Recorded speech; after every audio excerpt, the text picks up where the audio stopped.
Let's see how to get started with Terraform with LXD.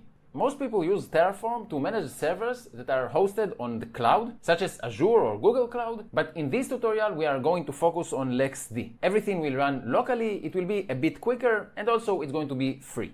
So the first thing I'm going to do is to install LXD.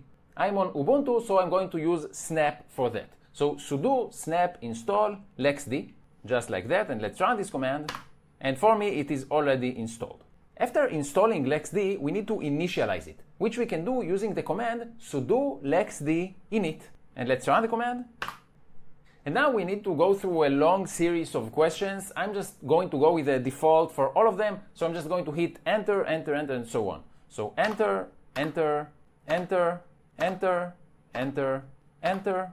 By the way, here we are deciding how much disk space we want to allocate to the LXC images. The default is about 5 gigabytes. You can allocate less than that, but then you might not have enough disk space for your images. I'm just going to go with the default. So enter, enter, enter, enter, enter, enter, enter, enter, enter, and LXD was initialized. Now I want to add my user to the LXD group so that I don't have to use sudo all the time. To do that, I'm going to use the add user command. So I want to add my own user, this user, so let's paste it here. And the group that I want to add it to is the LXD group. So let's run this command. And now I'm going to restart my computer for the group changes to take effect. So let's reboot. Okay, and I'm back. And now we want to install Terraform. So let's open the web browser, and on Google I'm going to look for install Terraform, and let's choose the first link for the installation procedure, and let's scroll down a bit, and here I'm going to choose Linux, of course, and here are the instructions for Ubuntu. So we basically need to run these commands, so let's copy the first one and paste it, and the second one, and let's paste it too. Let's move on to the third one, and let's paste this one as well, and you can see the fingerprint. Let's move on. We now need this command, so let's run this one. Then we need to run sudo apt update, and now we can finally install Terraform. So let's copy this command and let's run it. Let's approve, and it is being installed. And now I can check my Terraform version, so Terraform-V, and you can see that Terraform was installed. We're now going to create our Terraform file. So first I'll create a folder to which I'll call Terraform Workspace. So make directory Terraform Workspace. And let's get into this directory, and here I'm going to create my Terraform file. So touch, and I'm just going to call it main.tf.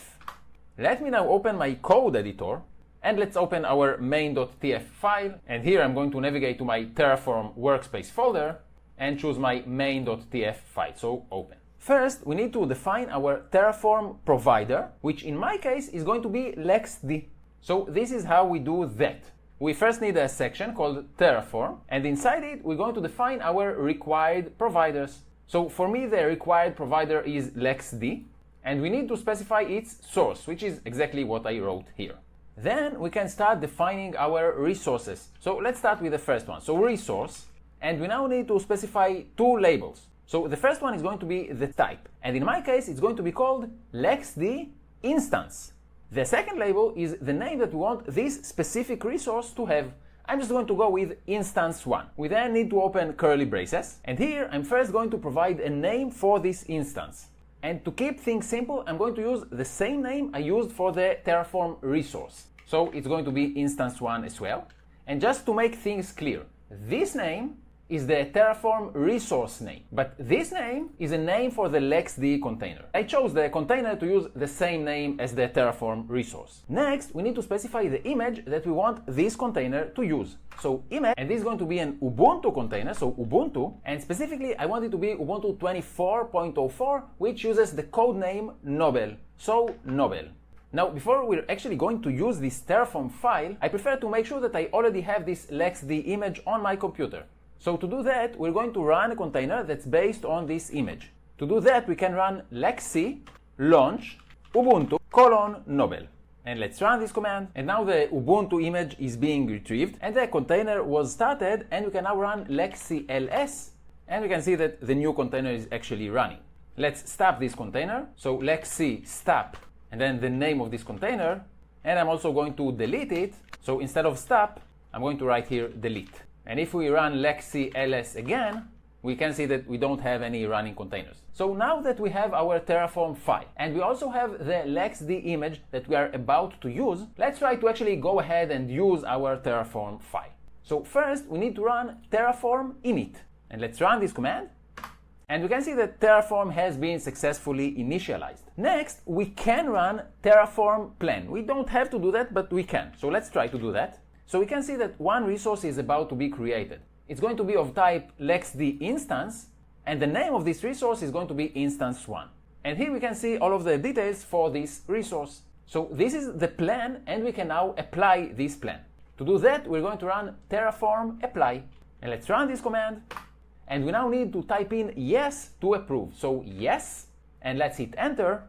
And our Terraform file was applied, and our LXD container was created. We can now run LXC ls, and we can see the LXD container we just created. And of course, its name is instance1 because this is the name that we chose. We can now connect to this LXD container. And the easiest way to do that is to use the shell command. So LXC shell, then we need to specify the name of the container that we want to connect to. In my case, it's instance1, so this is what I'm going to write here. And let's hit enter, and we now logged into the instance1 container as root. Let's check, for example, how much memory this container has. So 3, and we can see that it has about 4.7 gigabytes of RAM memory. Let's see how many CPUs it has. So ls CPU, and let's add here grep list, and we can see that by default it has 2 CPUs, 0 and 1. Let's now exit from this container, and now I'm going to run terraform destroy, and this will destroy all of the resources that were created by Terraform. So this is what's going to be destroyed, and of course we only created one LXD container, so this is what's going to be destroyed, and we need to approve. So once again I have to type in yes, and let's hit enter, and the LXD container was destroyed. If I now run LXC ls, we can see that we don't have any containers anymore. Now, the nice thing about working with Terraform is that we can easily spin up more than one container at once. So let's try to create 2 containers instead of 1. So I'm simply going to copy this node and duplicate it, and let's rename our second resource to, say, instance2. I also want it to have a different name, so this is also going to be instance2. And let's say that I want to use a different version of Ubuntu. So instead of Noble, I'm going to write here, for example, Jammy.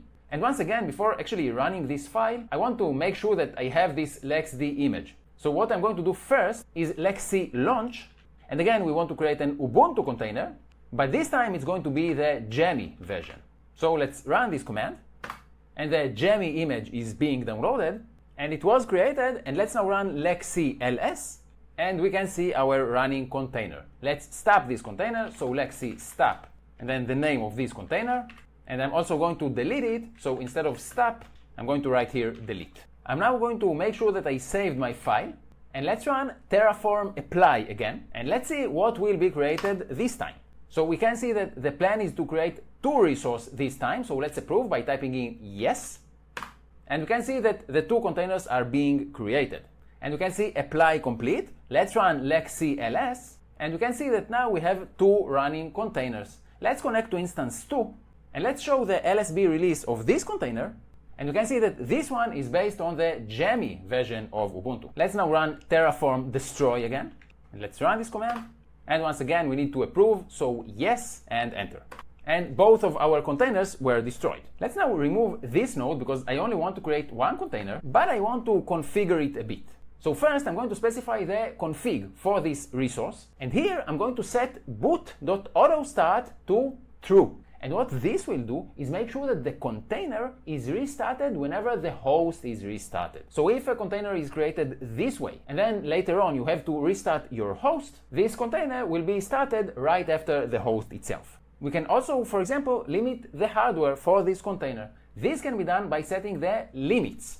And let's say that I want this container to only use 1 CPU, so CPU is going to be equal to 1. And let's say that I also want to limit its memory. So memory is going to be equal to, say, 2 gigabytes. And let's run terraform apply again, and you can see that the plan is to create 1 resource. Let's approve, so yes, and our LXD container was created. Let's run LXC ls, and here it is, and it was named instance1. Let's connect to this container, so LXC shell instance1, and let's run the free command, And we can see that this container now has 2 gigabytes, which is exactly what we defined in our Terraform file. We can also run the ls cpu command, and you can see that this time only one CPU is in use.